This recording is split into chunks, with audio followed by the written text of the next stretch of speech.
শনিবার মানেই আমার বাড়িতে নিরামিষ। তো আমার আজ নিরামিষ থালিতে কী আছে চলুন দেখে নিই। প্রথমেই নিয়ে নিলাম বাটিতে ভাত, একদম মাপ করে। তার উপর নিয়ে নিলাম একটা লঙ্কা, একটা লেবু হলে খুবই ভালো হতো, কিন্তু লেবু ছিল না, ওই জন্য নিইনি। তার সাথে ছিল আলু ভাজা এবং বেগুন ভাজা। তার সাথে নিয়ে নিয়েছি মিষ্টি কুমড়ো ভাজা।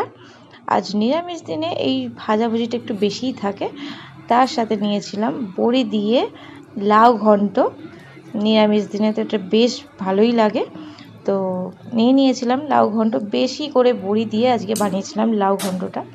তো তার মধ্যে মুগ ডাল নিয়ে নিলাম, একদম প্লেন জিরে তেজপাতা ফোড়ন দিয়ে বানিয়েছিলাম মুগ ডালটা, বেশি কিছু দেয়া নেই, একদম প্লেন।